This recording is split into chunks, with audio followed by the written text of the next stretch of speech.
Okay, so it's late and I'm a little tired, but I really want to touch on a subject I feel is very, very important before I lose some of the details that I want to go over because I've just watched a brief video by the former MP of my city, at least I should say the city seat, which was Sunderland Central. They've changed the boundaries now. Chris Mullin, he was Labour MP here for over 20 years. He's now being replaced by Julie Elliott, who's also Labour. But that's what caught my attention because he was my local MP. I've met him once or twice. I've always found him a likable man, approachable. Anyway, the point is, he raised some very good points in this, and the title of the video was "The 24-Hour Media Has Ruined Politics." That may not be the exact title, but it's along those lines, and I'll put a link in this video because I want to touch on some of the things that he was saying, but also some of the wider points. I think this is extremely important in Britain today. I'm going to try and divide this video into a few different aspects: cynicism, the role of the media, and the implications of both of these things. It is a curious thing that in democracies, multi-party democracies, and Britain is not alone in this. Similar trends can probably be found in Canada, Australia, the US, and all other democracies. That people love to complain about elected officials. Now, that's not to say that people don't complain about leaders in single-party states, but there tends, and from my perspective, there tends to be more apathy, a sort of concession that little can be done about it anyway. That's particularly the case in China. Many young Chinese people don't have any interest whatsoever in politics. And I think the reason for that is because they have no power. Even if they were interested in politics, they literally have no power in the system. So it's curious that in democracies where we do actually have a voice and we do have influence, that there is so much cynicism. Now, people will already raise their eyebrows at that and they'll say, wait a second, Nathan, what are you talking about? You know, they always do their own thing, they're career politicians, it's full of sleaze, I don't trust any of them, etc., etc. For me, I am cynical about the cynicism, and I appreciate that the things I'm going to say here, I am probably in the minority opinion with this, but I'm someone who speaks my mind no matter what. I never make videos to be popular. I make videos to express candidly how I feel about something. And I pretty much agree with what Chris Mullin is saying. And I'm not just saying that because he was my MP. I don't necessarily support his party. So it's not about that. It's about the basic fact that I do agree with what he was saying there. The interview, I should say, is from 2011, but the issues are still very, very much apt. Um, he actually cited an example. He said that if Clement Attlee were around today, there's no way he would survive the 24-hour news cycle. To my international viewers, Clement Attlee was Britain's post-war prime minister. He was essentially the domestic prime minister during World War II. Very, very different character from Winston Churchill, but widely regarded as one of our greatest prime ministers in his own right. Hugely influential, he laid the foundations of the modern welfare state, although he was building, in my opinion, on work done by previous prime ministers such as Asquith and Lloyd George.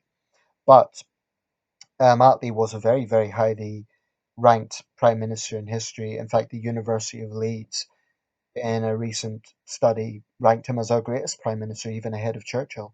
So that's an interesting example to cite. The Labour Party consider him the greatest leader, but Mullin said today he wouldn't survive, and I think that is both sad and true. It's true because Clement Attlee had a very sort of modest, quiet personality. He didn't go for sound bites. He didn't have any great, great, outstanding speeches.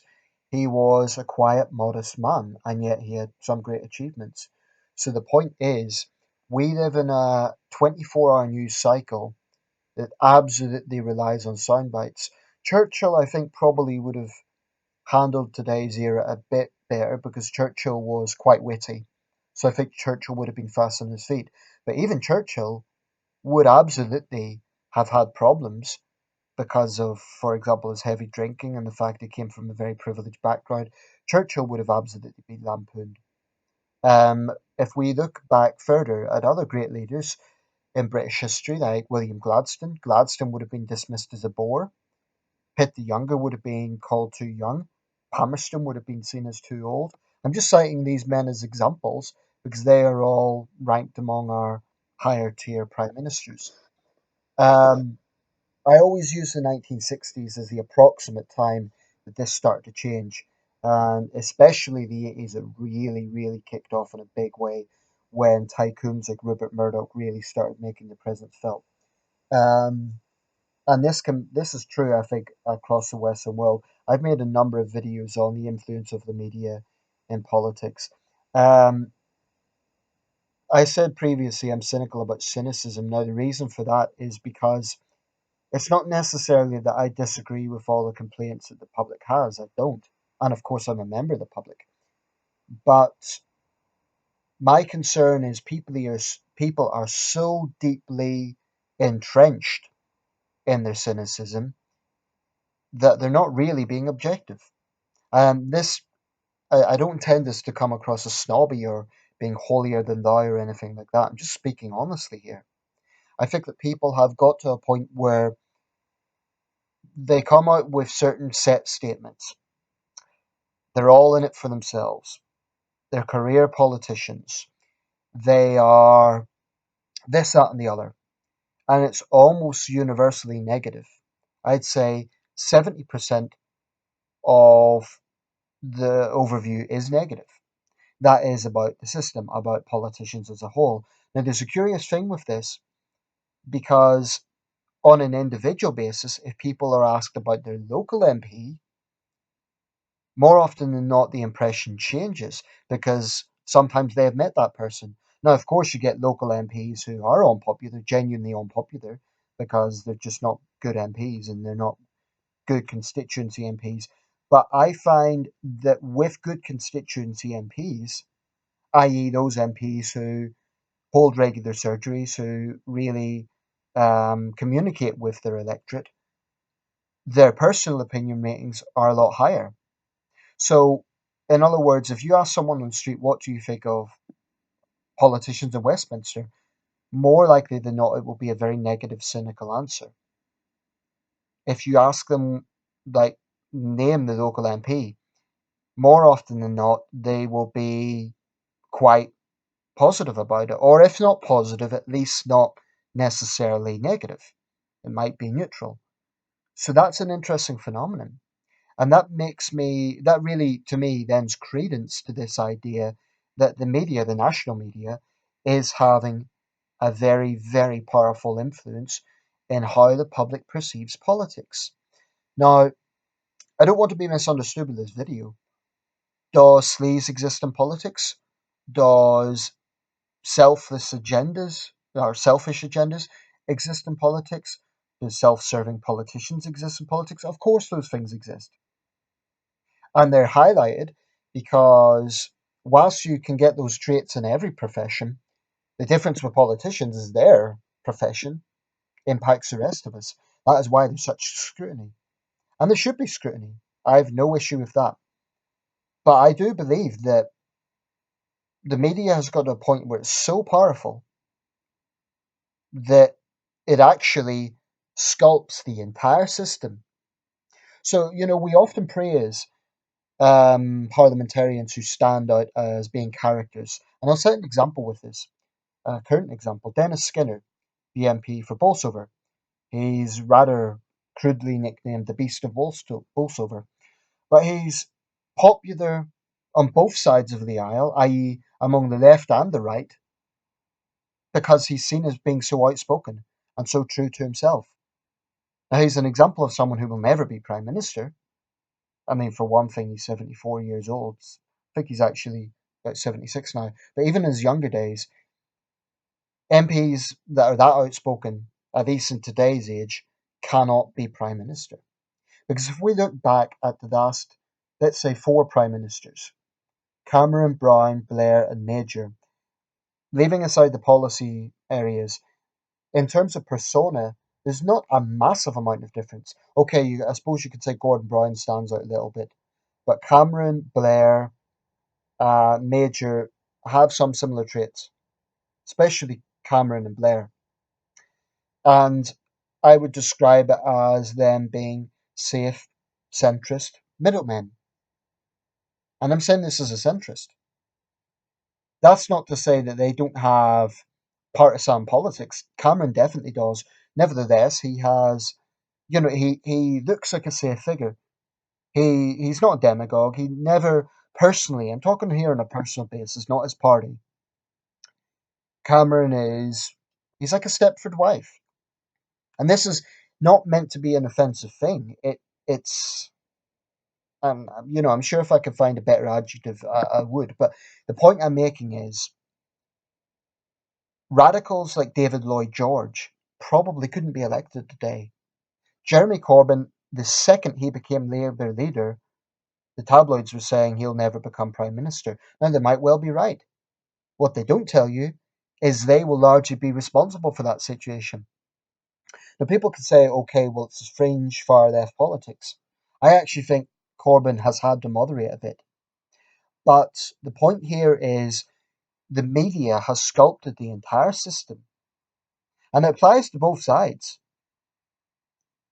It actually applies to both sides. I even think Margaret Thatcher would have some difficulty getting elected today, because she is radical in her own, which was radical in her own way. Um, Now, as a centrist, I do favour centrist politics, but I also want a situation where politicians can be absolutely true to themselves without being seen as crazy or radical. That shouldn't be radical. It should be something that is welcomed. And I think the large aspects of the media, and okay, the media itself varies. You do get a lot, you get responsible publications, you get much less responsible publications. But there is enormous hypocrisy in the media, and it needs to be called out a lot more. If people like me don't do it, then no one will. And the hypocrisy is this: they will forever insist that they are carrying the voice of the angry public, especially the likes of the Daily Mail, which is why I have contempt for that rag, because they're such hypocrites. They will sort of insist that they are the personification of angry Joe or Jill public, and yet they are the very people fueling this cynicism in the first place. Because a newspaper like the Daily Mail never has anything positive to say about anyone. It's a deeply, deeply, deeply cynical newspaper, especially the Daily Mail.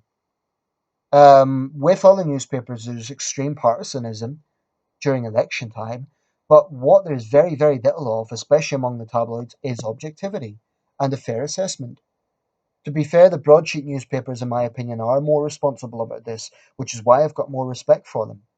But even they also, to some extent, fuel the cynicism. I remember a while back, I think it was the BBC actually, and they were actually asking young people, what do you think of the political system? And I remember one young woman answered in actually rather positive terms. And the journalist at the time, I can't remember who it was, but they were actually trying to coerce the questions. Like, oh, but don't you think this is basically they were directing the questions to try and get a cynical answer. So that really indicated to me that there is definitely an agenda here with the media. So they will denounce low turnouts in elections. They will denounce the cynical public, but they are the very people fueling it. Now, to be fair, at election time, they will take part in campaigns to try and get more participation and so on. But what the media collectively needs to understand is yes, they have a job to scrutinize. Yes, they have a job to hold elected representatives to account. That's extremely important. But they need to do it fairly. And fairness has very often been sidelined behind sensationalism. And to me, that's a big, big problem. So what Chris Mullin was talking about, to go back to the original point, He was talking about the problem being this 24-hour news cycle. The problem we have is politicians are under absolute scrutiny to a point that goes well beyond healthy scrutiny, i.e., holding them to account, but to the point of just micro analyzing every single little thing they say. So someone could say something that is slightly politically incorrect or slightly misguided, it will be plastered over the tabloids the following day. Therefore, the human factor comes into play. You have a situation where politicians are constantly being super safe. And that therefore leads to cynicism that they're not being honest, because they're actually not being honest in many cases. But they have been put into a corner by the media. And that's what really bothers me. And when they do speak out, on one hand, the public praises them. I'm thinking here of Dennis Skinner. But then what happens? The media ridicule such people. So there is a real problem here. And I think the media really has a lot to answer for. And I'm not one of these people that blames the media for everything. I think that would be too simplistic. But I am saying that they are enormously culpable for what is going on here. Of course, you could say politicians are culpable themselves. You know, when they do things like fiddle their expenses to ridiculous proportions, as was some cases. Although I would remind people that a lot of those MPs heavily involved in the expenses scandal have stepped down. So the actual current parliament is many fresh faces. It is. I just wish the general public would look a little bit deeper into issues without just getting into the frankly lazy, churned out old records is always the same. Like they're all in this for themselves. And I just wish people would look a bit deeper into it. Also, some knowledge of history would be good. People need to appreciate just how far we have come in this country. I live 30 minutes on the local transit system, local metro, to the Grey Monument in Newcastle. That was named after Earl Grey, who was Prime Minister from 1830 to 1834. And it's named in his honour because he was Prime Minister during the Great Reform Act of 1832. This Reform Act was extremely important in our democratic process. It basically significantly expanded male suffrage. Of course, women couldn't vote then, and this didn't apply to all men, so it was far from perfect. But it was nevertheless a very significant moment. And that monument, very impressive monument, it's a bit like Nelson's Column in London. Um, every time I go to Newcastle, which if you haven't been there, it's a beautiful city, by the way, that's beside the point, but just thought I'd throw it in there.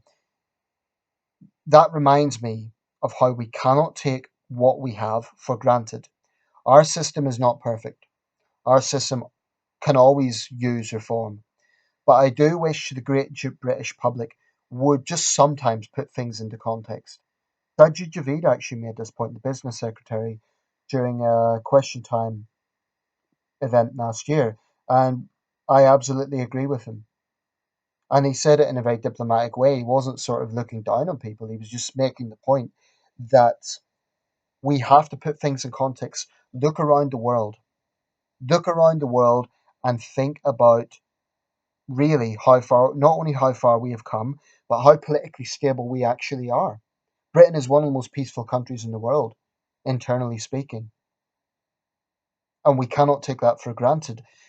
People here cannot underestimate the fact that we have a transition from one party to another with zero violence. We take that for granted. In many parts of the world, it would result in bloodshed. It would result in dictatorships. It would result in opponents being roughed up. Now, this was the case in the old days when brave men and women were fighting for our rights, Chartists, suffragettes, and that can never ever be underestimated. But what also comes into that story is there were politicians who contributed to these changes. Because in the end of the day, people can denounce politicians all they want, but they are the people who pass bills. I mean, you could say, okay, that's your job to do that, but I have a very basic thinking of this. How can we inspire future parliamentarians if today's generation are constantly spoken down about. That's not the best adjective. I was trying to find the right term there. Um, sometimes I have so many thoughts in my mind that I sometimes don't articulate myself as well as I would like. But the point I'm making is, how can we inspire future generations when all we have is cynicism towards the current generation? And it's the same with every parliament. So, yes, people should have the power to vote out genuinely corrupt politicians or MPs who are genuinely terrible. But people also need to remember that they're human beings. They can't be perfect. They cannot always get things right. And, I am not sort of sitting here thinking, oh, never criticize them. No, not at all. All I'm saying is people need to put things in context. And I really, really wish some of my compatriots would. Because the British love to complain. It's one of our biggest national problems, in my opinion, that we complain without putting things into context. So people will always complain about how awful all is, and oh, these terrible decisions, this, these terrible decisions, that. And yes, they do, re-elect members, which means that they trust that member enough to re-elect them, but they'll do it at the price of complaining about it. It's very, very, very rare in this country that average Jill or Joe public, except sort of political students and people who are interested in history and politics. I'm talking about people outside that spectrum, just people, average people who aren't interested in politics or history. It's very, very rare that they will actually say something positive about any politician. And I think that's unfortunate. It's not because all politicians are bad, it's because the media has crafted this situation. I should say, big portions of the media have crafted this situation, this setup, with just constant cynicism. And I think it's very negative. We need to get the balance right. Yes, let's have scrutiny. Yes, let's question those in power, etc. But where there are positive policies and where it has made positive life changes, the media should report that. Not just at election time, but generally. And it should be a non-partisan issue. So I really, really hope people watching this can, if not agree with everything that I'm saying, at least take something away from this. At least contemplate what I am saying. That before just making casual rants or complaints, to just look a little bit deeper and really, really consider what is going on here. Because very often politicians are pushed into a corner and they are crafted the way the media expects them to be. So, the media has responsibility. They cannot, on one hand, say, oh, that we're speaking as a voice of the people. We're angry with these corrupt politicians. And yet they're the very people who are forcing them into a corner.